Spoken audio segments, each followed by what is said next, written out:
պարոն Անանյան, այսպիսի աքսիոմա կա, որ նախընտրական ծրագրերը վատը չեն լինում, բայց հիմա մեղադրանք կան դիմության հասցեին, որ այսպես բաժան են գնում եւ ընտրությունների եւ դրանով, այսպես ասած, ջուր են լցնում իշխանության ջրաղացին։ Հիմա ուզում եմ ռեալ գնահատենք ձեր շանսերը, ինչպիսի շանսեր ունեք հաղթելու, անցնելու այդ անցողիկ շեմը հաղթահարելու եւ արդյոք ջուր չեք դուք էլ այդ ընդդիմության այն մասից չեք, որ ջուր եք լցնում իշխանության ջրաղացին։ Շնորհակալություն։ Ես պիտի ներողություն խնդրեմ, ես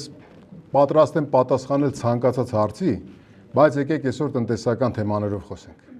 որտեղ այսօր տնտեսական մեր հայեցակարգի եւ մեր 7 ռազմավարական ուղենիշների, ուղղությունների ներկայացման պրեզենտացիան։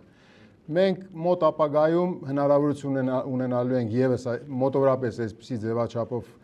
էլի հավաքվել, դուք ձեր հարցերը կտաք։ Չեմ խուսափում այդ հարցերից, որովհետեւ ես պատրաստ եմ այդ հարցերին, բայց մեր ժամանակը եկեք այսօր տնտեսությանը տանք, եթե դժվար է։